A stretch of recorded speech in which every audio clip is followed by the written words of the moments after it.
yo nunca les dije en clases. Bien, los seres vivos estamos hechos, les decía, del material del que está hecho nuestra Tierra.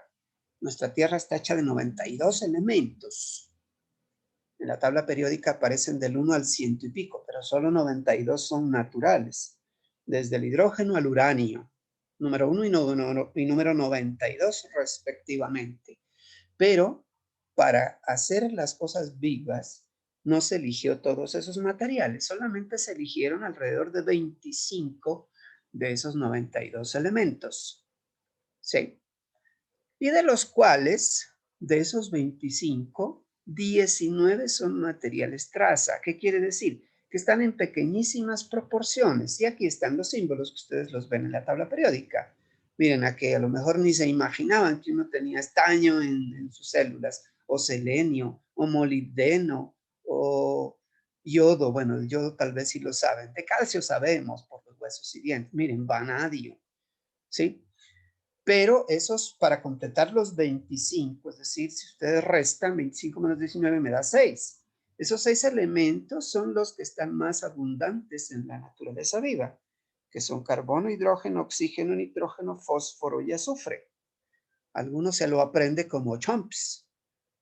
El 98% de mi materia está hecha de chomps, los 6 elementos más abundantes. Y obviamente dentro de estos elementos, ustedes combinan hidrógeno y oxígeno, pues aparece la primera biomolécula que ustedes estudiaron, que fue el agua, ¿sí? Si hacemos combinaciones de todos ellos e incluso con muchos de ellos, formamos las biomoléculas. Y esas biomoléculas tienen la característica de que cambian las propiedades de los elementos. Por ejemplo, si yo aspiro cloro, me enveneno, es un gas, ¿cierto? Es un gas venenoso, me enveneno y me muero. ¿Sí? Lo mismo si me como un trozo de sodio, este sólido.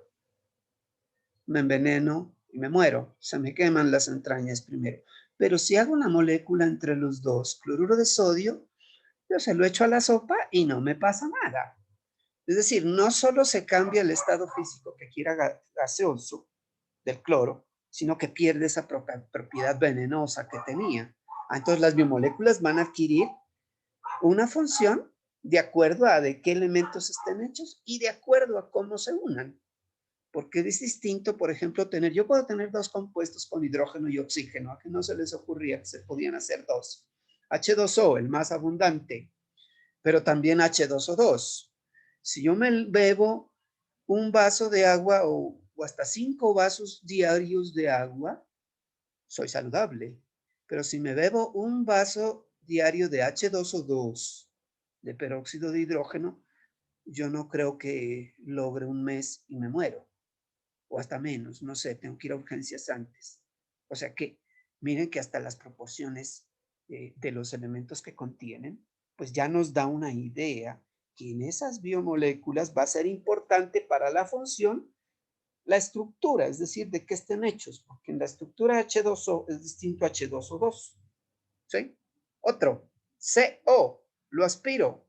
En 5 minutos o menos, un minuto estoy muerto. Pero si aspiro CO2, pues me adormezco un poquito, pero ese no me mata. Sí, hay CO2 aquí en la naturaleza y además es alimento para las plantas.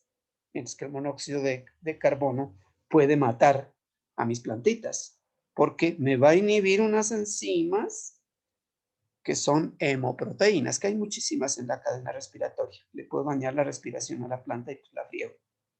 Entonces sí es importante no solo de qué estén hechos, sino en qué forma están organizados esos elementos en una biomolécula. Es decir, es la estructura la importante.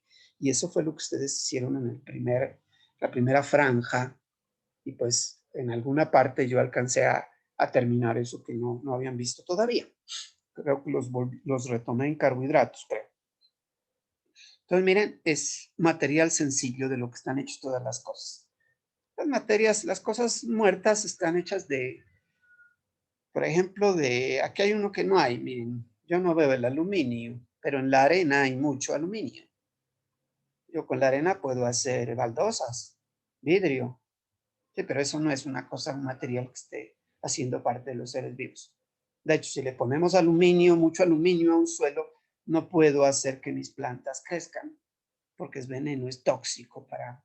Y eso es lo otro, no se los eligió porque son buenos, ¿no? Los tóxicos se descartaron, el plomo, la plata, el mercurio, el aluminio, ¿sí? De algunos, no, pero metales, no, hierro sí hay, mire, depende pues del... Y entonces, échamele una miradita a esas biomoléculas, así muy de pasito. De la que más hablaron ustedes al principio fue, eh, aquí alguien está pidiendo pista, otro que pide pista. Listo. El agua es un compuesto inorgánico. ¿Qué quiere decir? Miren que aquí dice inorgánicos. ¿Sí? Quiere decir que no tienen carbono, sencillamente. Claro, el agua no tiene carbono por ningún lado. H2O, donde hay solo hidrógeno y oxígeno. Y obviamente algunas sales minerales que son necesarias también. Y pues que tampoco tienen carbono. El cloruro de sodio, por ejemplo, no tiene carbono. Sí, eso también hace parte de los... Y el agua es la más abundante, no solo de las biomoléculas inorgánicas, sino de todas las biomoléculas, incluidas las orgánicas, que son las otras, las que tienen carbono. ¿Sí? Como dato, pues ustedes conocen que en los seres vivos hay seres vivos que pueden tener, no pueden tener menos del 50% de agua. Y hay algunos que tienen hasta el 98% de agua. 50% es algo que se siente muy seco, se ve muy seco. Ustedes conocen los líquenes, esas formas blanquecinas que se pegan sobre los troncos de los árboles que tienen la consistencia del papel. Si no los han visto hasta ahora porque no les han parado bolas, porque a veces uno es así, está viendo las cosas y no las quiere ver, vayan y los tocan en todos los troncos de los árboles. Eso tiene la consistencia del papel. Pareciera que no tiene nada de agua, no, tiene el 50% de agua porque es un ser vivo. 98% hay, por ejemplo, unos animalitos marinos que son las medusas que pueden tener toda esa cantidad de agua. ¿Sí?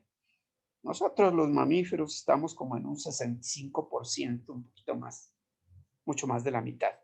¿Sí? Así no nos veamos muy mojados, más es agua lo que tenemos, por eso es la más abundante.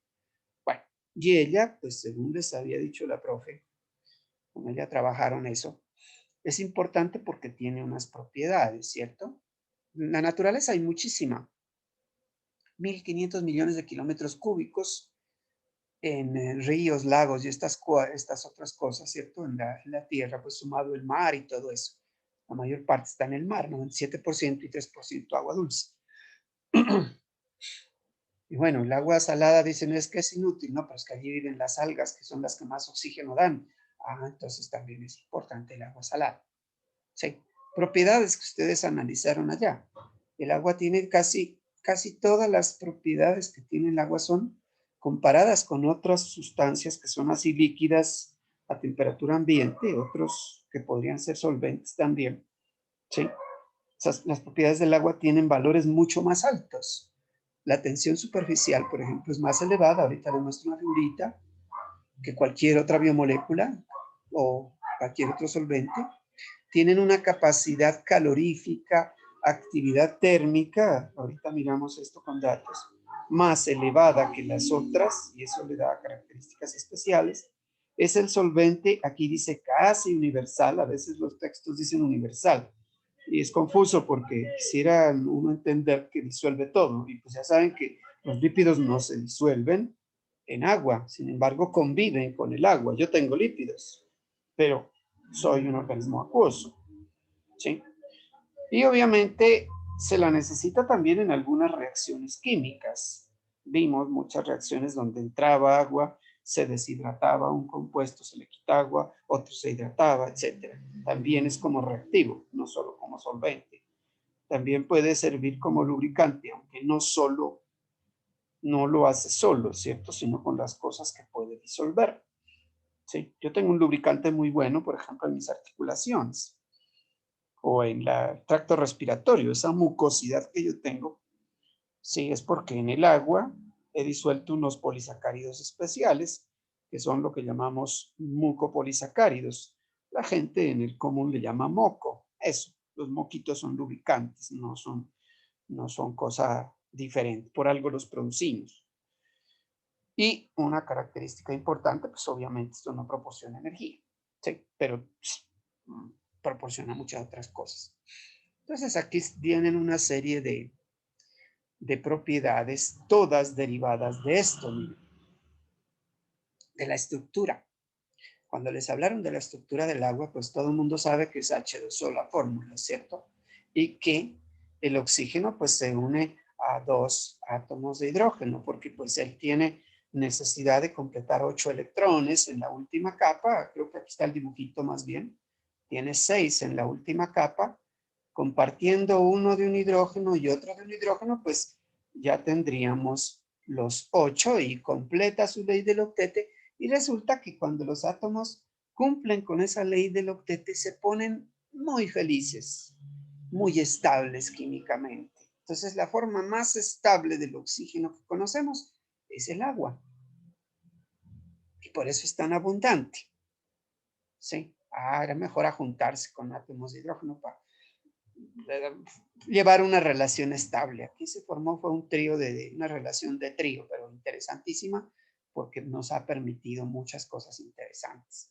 Entonces, otra cosa destacable de la estructura es esto. Miren, no es que el que dibujó este muñequito aquí quiso hacerlo bonito, que parezca que tenga orejitas. No, en realidad los ángulos en los que se orientan los orbitales por donde están estos electrones que se están compartiendo, si ustedes recuerdan su química fundamental o la química de décimo, un orbital es la región donde se juntan dos electrones. Aquí hay dos electrones, por eso cada lineecita representa dos electrones, no solo para el agua, para cualquier molécula, una lineecita son dos electrones que se están compartiendo. Eso es importante también, que en esta estructura los átomos se comparten. No es que el hidrógeno le regale los electrones al oxígeno, con lo cual se formaría un ion. No, aquí no se formaron iones. Aquí estamos compartiendo. Son tan míos, dice el hidrógeno, como tan míos, dice el oxígeno. Aquí este parcito es nuestro y aquí este otro parcito es compartido con este otro hidrógeno. Eso hace que la molécula sea estable, pero el ángulo en el que están orientados ya lo han determinado con aparatos especiales, es de 104 grados aproximadamente. Ese angulito es el que le da muchas de las propiedades que tiene el agua. Si ese ángulo fuera para el otro lado, es decir, 180 grados, la fuerza con que se jala ese par de electrones, ¿sí?, del un lado con el otro lado, se neutralizaría, porque yo tendría una fuerza igual de ambos lados. Aquí no, porque no hay una cosa opuesta, sino que está de un lado. Entonces, estas dos fuerzas no se neutralizan y queda una fuerza resultante, como dicen en física, que hace que el agua se vuelva polar. ¿En qué sentido polar? Que aquí, hacia esta esquinita donde está ubicado el oxígeno, por eso es que le han subrayado como esquineadito, miren, como esta esquinita donde está el oxígeno, acá los electrones van a pasar más tiempo que acá en estos dos cachitos que tiene esa molécula de agua. ¿Y por qué más tiempo? Porque el oxígeno es más electronegativo y los atrae más, con más fuerza. Entonces, como no se los puede ganar, lo que hacen es dar gire ahí casi que a la velocidad de la luz, pero la mayor parte del tiempo la pasan cerquita del oxígeno y como ellos son negativos, este lado donde está el oxígeno adquiere un polo negativo, una carga negativa. No carga completamente porque no se los ha robado completamente, pero sí es una carga parcial, ¿sí? Por eso es que aquí está este dibujito, miren, negativo hacia donde está más moradito y positivo hacia donde está más verdecito, ¿sí? Entonces, otra cosa que sucede es que no existe una molécula de agua solita, por minúscula que sea esa gotita de saliva donde yo le pase el virus a otra persona, ¿sí? Por chiquitica que sea, ahí hay billones y trillones de moléculas de agua. Y la saliva lo que más hay es agua, ¿sí? Y entonces, o en una minúscula gota de rocío, o en vapor, hay muchas moléculas de agua. Si tienen carguitas eléctricas, pues es natural que las unas se van a atraer con las otras, porque un polo negativo se atrae con un polo positivo. Es decir, esta se va a atraer con otras. De tal manera que es inevitable esto que ustedes ven aquí. ¿Sí? Este polo parcial positivo se atrae con este polo parcial negativo. Y entonces, como esto era un hidrógeno, H2O, H2O, hidrógeno, pero es positivo, y este era un oxígeno negativo, pues aquí se forma una atracción muy débil, es decir, no es tan fuerte como la que une este hidrógeno con el oxígeno, que es un enlace covalente, pero aquí se forma un puente de hidrógeno. ¿Por qué se llama así? Porque este hidrógeno, miren que está sirviendo de puente entre dos cosas que de por sí no se unirían jamás, porque ambas son negativas. En cambio, si le meto una cosa positiva en el medio, sirve de puente y aquí se me forma un enlacecito. Aunque débil, la, la gracia que tienen estos puentes de hidrógeno es que son muchísimos a veces en las moléculas y entonces eso ya se siente. ¿Sí? Bueno, aquí hay una molécula un poquito más feita, pero miremos acá. Pues miren que van a haber muchas. Entonces miren que se forman esta especie de mallas o redes, donde hay muchísimos puentes de hidrógeno. Y como ustedes conocen el dicho popular, que la unión hace la fuerza, resulta que el agua no va a ser una molécula que esté suelta de las otras. Se pegan, son pegajosísimas. Y eso es lo que hace que el agua no sea un gas. Si yo comparara moléculas del mismo tamaño con CO2, por ejemplo, que incluso es más grande, son gases. Amoníaco, gas. Metano, gas. Ácido clorhídrico, gas. ¿Sí? Los chiquitines. Cambio esta no, es líquida. ¿Por qué? Porque las moléculas se adhieren gracias a esos puentes de hidrógeno, que aunque, como les decía, son débiles, pues si hay muchísimos, ¿sí? Puede ser que yo sea un luchador de sumo o de alguna lucha especial, yo soy débil, sí, me voy a luchar con un luchador supremamente fuerte, pues no le gano, pero si somos 100 contra ese luchador supremamente fuerte, esos 100 debiluchos vamos a ganar. Así sucede aquí esta suma de fuerzas. Entonces, esto le confiere todas esas propiedades. El hecho de que haya sido polar y se formen puentes de hidrógeno, le está confiriendo aquí ya la propiedad de que es un líquido fácil fácil de ser líquido, pero difícil de pasarlo al estado de gas. De hecho, en la Tierra, a las temperaturas del planeta Tierra, no es posible pasar el agua a un estado gaseoso. Y las nubes, ¿qué son? Dirán ustedes, eso se llama vapor. Es decir, hay muchas moléculas cogidas. Si fuera gas sería invisible, pero las nubes son visibles y ustedes lo han visto. El mismo vapor es visible cuando sale de una olla que está en ebullición. Es porque no se han roto todos esos puentes de hidrógeno. El hecho de que las moléculas también estén pegadas muy fuertemente con alta cohesión por esos puentes de hidrógeno también genera propiedades. Por ejemplo, este insecto puede caminar, ¿sí?, sobre una superficie de agua. Y de hecho a los zancuditos les encanta poner huevitos en los estanques. Por eso es que hay que tener en cuenta de no mantener esos estanques, aguas estancadas, pues porque eso proliferan los mosquitos y a veces ustedes saben, ellos son causantes de cosas tan malucas como la malaria, el Zika, el dengue, que mata a mucha gente. De hecho, el dengue mata más gente que la COVID.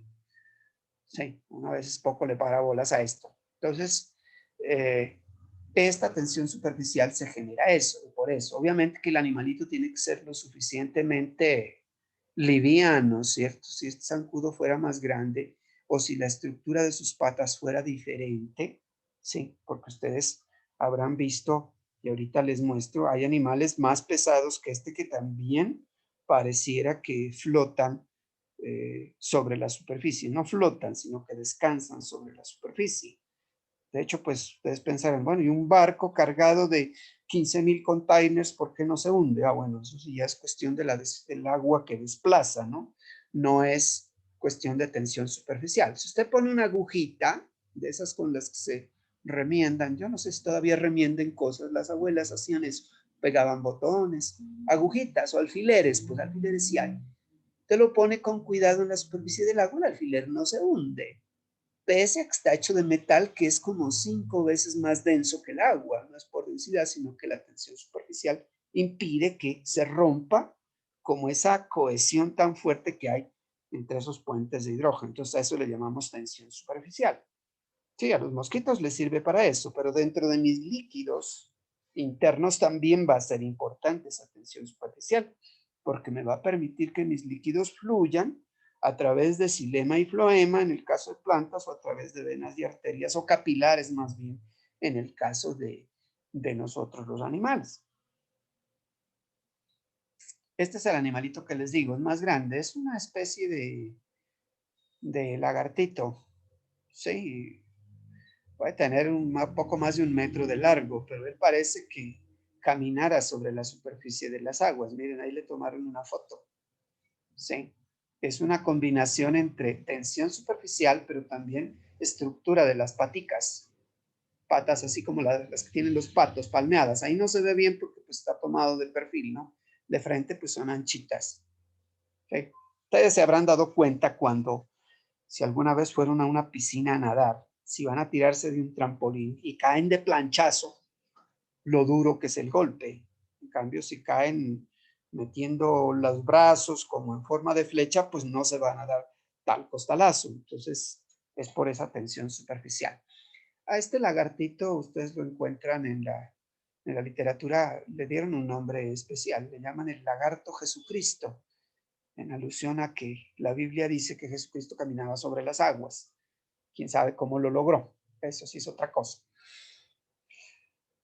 Pero bueno, estamos hablando de la tensión superficial, que es una propiedad importante. Otra propiedad importante que se deriva de la estructura de la molécula de agua es esto, que tiene un calor específico, también se llama capacidad calorífica muy alta. Las propiedades físicas del agua, les decía, son muy altas gracias a esa estructura que tiene. ¿Sí? Comparada con el alcohol, dice que es el doble, es decir, ¿y eso qué es el calor específico? Pues el calor específico es la cantidad de energía que yo necesito para subirle la temperatura al agua. Es el doble la cantidad de energía que yo necesitaría para el alcohol. Aquí, por ejemplo, estamos comparando agua con otros componentes, aunque aquí debieron poner el alcohol, pero ya nos dicen que es el doble. ¿Sí? El agua 1 es un número más grande, miren los otros materiales. Este se acerca un poquito, pues que es agua mismo, ¿sí? Los del agua se parecen, pero materiales como el acero, el concreto, la lana de vidrio y esto que es aislante, miren que es fácil subirle la temperatura. Ustedes se habrán dado cuenta que si ponen a calentar agua en la estufa, se demora un tiempo. ¿Y a qué horas hierve esa cosa para poder hacer el café? Pues pone un cuchillo de metal sobre la llama, eso es de inmediato que se calienta. Es porque la capacidad calorífica o calor específico de ese material es mucho más bajito, por ejemplo acero, que sería el material del cuchillo, con respecto al agua, que se va a demorar mucho más. Bueno, ¿y eso para qué sirve? Dirán ustedes. No, pues para los seres vivos es importante. ¿Por qué razón? Porque al estar hecho yo de agua, mi temperatura corporal no va a subírseme tan fácil. Es decir, si yo soy un camello que está en el desierto del Sahara a 65 grados y el camello está ahí, el cuerpo de él no se pone a 65 grados, es un mamífero, está a 37. ¿Cómo hacemos? Ah, pues porque afortunadamente está hecho de agua y subirle la temperatura al agua es duro porque tiene capacidad calorífica alta, ¿sí? Y es por su estructura, porque la temperatura es simplemente, volvamos acá, este gráfico me lo explica todo. La temperatura es el movimiento de las moléculas. Entre más se muevan las moléculas, más temperatura hay. Pero si están pegadas ahí, me va a resultar difícil moverlas. Es decir, tengo que meterle mucha energía para subirle la temperatura al agua. Esa es una manifestación justamente de que hay que romper muchísimos puentes de hidrógeno. Sí, por eso es que es importante que tenga esa estructura. Si no tuviera esa estructura, si estuviera hecho de otro material, de metano, de otra cosa, pues me voy al desierto y me caliento, y si me caliento más allá de los 38 grados, paso a fiebre y me puedo morir, ¿cierto? Bueno, 10 minutos cambiamos otra vez. ¿Qué otra cosa? Esta propiedad funciona a la inversa también. ¿A qué me refiero que funciona a la inversa? Pues no un animal que esté en el extremado calor, sino un animal que vive en el extremo frío. Es decir, supongan que usted está aquí en un lago, ustedes ven nieves aquí perpetuas o está en invierno, estamos a menos 30 grados aquí afuera y miren que el agua puede permanecer líquida, de pronto se puede congelar la superficie, ¿sí? Pero congelarla toda pues va a ser complicado. Yo sé que en algunos ríos la superficie se congela, de hecho aquí hay fotos, pero va a ser difícil precisamente porque si es difícil aumentarle el movimiento a las moléculas para que suba la temperatura, porque tengo que romper muchos puentes de hidrógeno. Si quiero enfriar, también tengo que formar muchísimos puentes de hidrógeno. Entonces tengo que gastar mucha energía para enfriar, de tal manera que también protege contra el frío, contra la hipotermia, y yo puedo tranquilamente irme a pasear con mi novia arriba al Huachucal, ¿sí? O al Galeras, y sé que mi cuerpo no se va a poner a 3 grados, 2 grados, 1 grado, o a veces grados bajo cero. No, no me voy a congelar tampoco, ¿cierto? Porque mi cuerpo está hecho de agua y el agua va a resistir esos cambios de temperatura. Y eso todo vino de la estructura que tenía la molécula de agua. Tan chiquita como ustedes la ven, pero ideal. ¿Sí? Otra cosa importante, yo creo que aquí terminamos esto, nos toca cambiar la última. La vaporización también, es decir, el agua se puede pasar al estado de vapor, ¿cierto? Si lo pongo aquí en una olla, pues a la estufa, pues veo que sale vapor. Pero no necesariamente así. Si me pongo a trotar y hacer ejercicio como está haciendo este atleta aquí, este jugador, pues ustedes habrán dado cuenta que si ustedes no se quitan las gafas, se les empañan, es porque usted está produciendo vapor. Pero ¿y eso para qué sirve? Uno no produce vapor mucho cuando está con frío, solo cuando está con calor. ¿Y por qué? Porque la naturaleza sabe eso, que el agua para evaporarse absorbe muchísima energía, mucha más que cualquier otro tipo de biomolécula, lo cual también es explicable por los puentes de hidrógeno, ¿cierto? En el agua tiene casi 4 puentes de hidrógeno. En el vapor ya nos bajamos a 3, es decir, hay que romper muchos puentes de hidrógeno para subirme al vapor. Entonces, ese calor de vaporización, ¿sí? Que está dado se lo han medido, miren, necesito 540 calorías para subirle, en realidad son kilocalorías, para subirle, para evaporar 1 gramo de agua, y eso que ya llevada al punto de ebullición, es decir, primero tiene que llegar a 100 grados y de ahí gastarse una energía adicional para poder pasarla al vapor, ¿sí? En el caso de un experimento en laboratorio. En este caso, pues imagínense, ¿de dónde va a sacar la energía para evaporarse? Pues del calor que está produciendo el músculo de este atleta. Porque él, pues es una cosa que no vimos acá porque no era del caso para el caso de ustedes, pero el músculo es lo más activo metabólicamente que tiene un organismo animal. Y esto, el exceso de energía que se produce, lo habíamos dicho en termodinámica, en bioenergética, que tiende a producir calor. Si yo no liberara ese calor, pues obviamente entraría en hipertermia, es decir, en fiebre y me podría morir. Pero afortunadamente tengo agua para evaporar. Obviamente que después me va a dar sed y yo la voy a reponer. Es natural, siento que eso sucede. Lo que no es natural es que yo evapore todo esto y no me dé sed. Ahí sí me puedo morir por deshidratación y no es conveniente. No conozco hasta ahora a nadie que después de un tremendo partido no quiera tomarse algo líquido. Sí, es por el agua, no es por el dulce y la gaseosa, es por el agua. Entonces, esa es otra de las propiedades que tiene la molécula.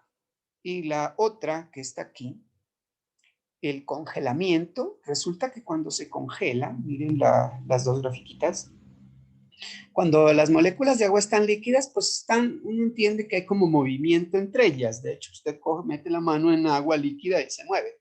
Pero si mete la mano en un bloque de hielo, pues no se mueve, está rígido. Y es porque las moléculas se orientan de una manera en que quedan casi en forma de cristal, miren. pero entonces deja como unos huequitos que no son tan grandes acá en el agua líquida. Entonces el agua sólida se esponja. Ustedes habrán visto eso. Si dejan una botella llena hasta el tope en la nevera a congelar, pues se rebota, el hielo es más grande, es decir, ocupa más espacio la misma masa. Si ustedes dividen masa sobre volumen, pues lo que ustedes están calculando es la densidad. ¿Qué queremos decir? Que el agua líquida es más densa que el hielo sólido.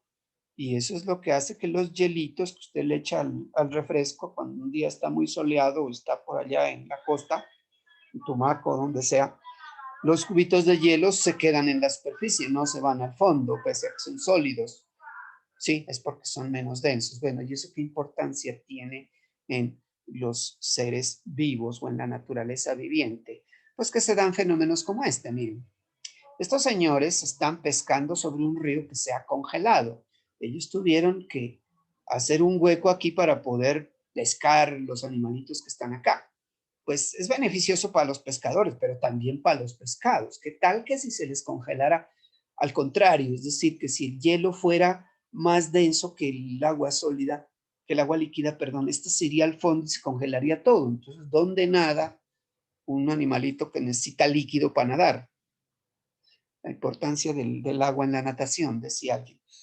Entonces es importante eso, ¿cierto? Por muy frío que esté el invierno, por muy menos 30, menos 40 grados que esté acá arriba, máximo se me forma una capa de quizás 1 metro en el mar, pero abajo pueden vivir las ballenas, las focas, los peces, etcétera. Si no, la vida marina o acuática se acabaría en cada invierno.